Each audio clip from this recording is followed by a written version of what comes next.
So good morning.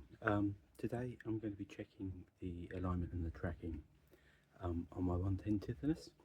About 5 months ago I fitted Green Lewis Sumobars tracking rods. They're excellent. I sorted out the adjustment then. I think I've hit a couple of potholes, so I just want to make sure things are fully aligned. So the way I tend to do it is quite an old-fashioned way, using string and sticks, or in my case axle stands, just to get one side aligned, and then I'll show you how I get both wheels aligned a bit later on. Effectively I'm looking for the wheels to be straight ahead, and then obviously the steering wheel to be straight as well. First thing I'm going to do is show you how I get one side aligned. So effectively using the axle stands and a length of wire, you can use rope or string. I'm looking to get on the passenger side the front wheels fully aligned with the back wheels.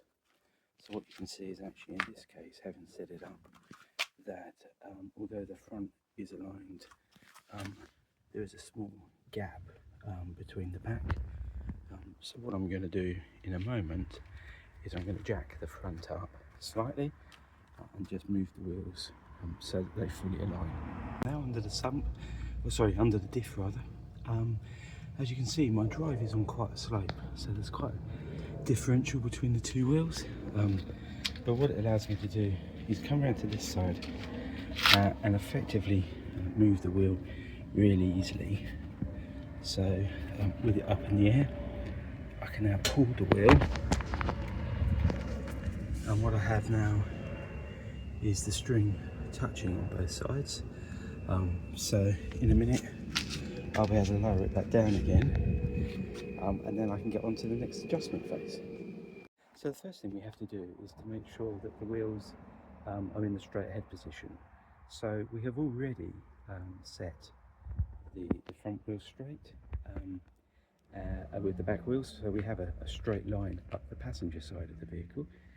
So what we're looking to do now is to get us a straight line between the two wheels.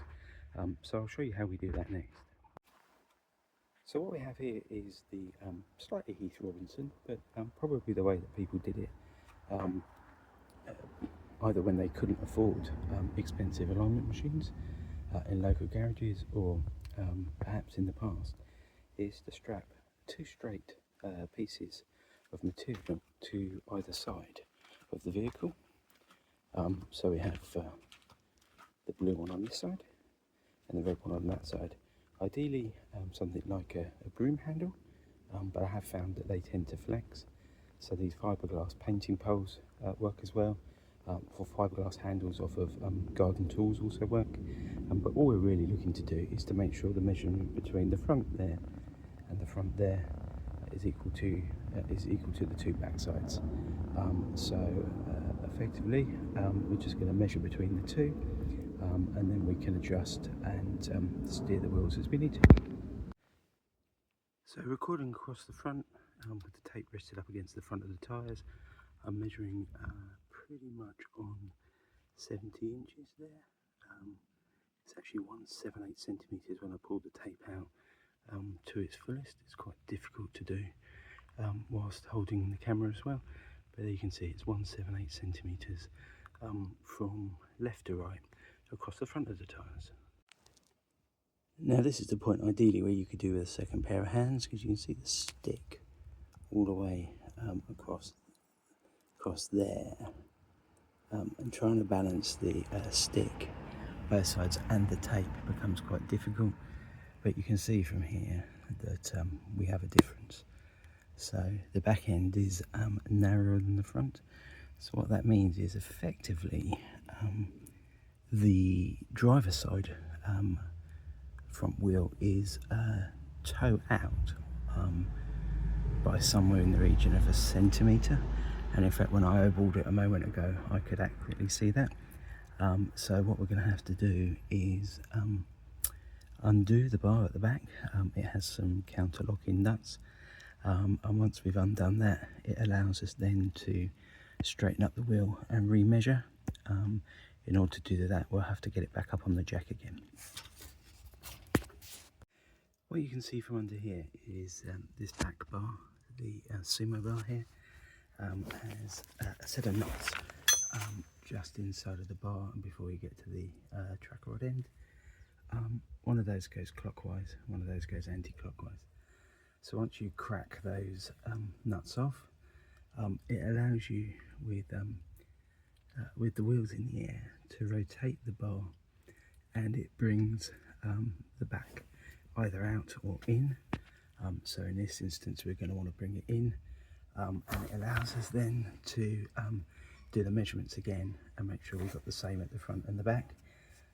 So I will show you how we adjust that once I've got the nuts cracked off. So I've now cracked off the nut at this end. That gives me some room to roll the bar around. I'm then going to do the same over the other side, so that we then have the space to realign the back of the wheels by making this bar slightly longer. So you notice that I only have the Land Rover up on a jack at the moment, so I'm not actually physically underneath it. So if it was to fall, I'm under a space where I know it's higher than I am, and the wheels are chocked at the back anyway. Normally I would recommend that if you were doing work under the Land Rover or any vehicle, that you have it on axle stands. Typically I'd put them under the hockey sticks at the front here, but all I'm going to do on this is I'm going to rotate this rod a little bit at a time, and then I'm going to go and remeasure the front, and when I get to about 176 centimeters at the front, I'll then come and check the back stick here again, and when I get to those to both the same measurements, that's got this bar where I need it, and then I can do up the two nuts again nice and tight. What you'll see now is I've done the adjustment on the nuts. It's hard to see with the camera and with a round pole, but we've got to 177 and a half, or 1775 if you're working in millimeters.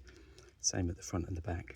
A change that I would probably make if I was doing this again is I would have some square box section metal, maybe some Dextron racking, or the racking that you use to put shelves up or strap things down in the back of the Land Rover. That would give you a much sharper edge, but also allow you to attach the end of the tape measure to it. The other thing that it's worth saying is this is the measurement for my Land Rover with my tyres and my wheel offset. What you're aiming for is the distance the same on the front and the back. So you're not going to get to necessarily 177 and a half. But what you're just looking for is you have the distance at the front of the wheel and the distance at the back of the wheel identical. So having done this, I'm going to lower it down off the jack and then tighten up the nuts. Before I had started the work on this, I had already removed the steering damper and the steering arm from the drop arm. This was to allow the steering wheel to remain pointing as straight ahead. What you can see is that the drop arm on this Gwyn Lewis adapter kit points slightly towards the driver's side when the steering wheel and the wheels are straight ahead. So by dropping these two, it allowed that to move freely whilst the other work was being done at the back there. So the other thing I was trying to sort out was to make sure that I had an equivalent turn lock to lock on both sides. So sorting out the alignment has made sure that that is correct as well.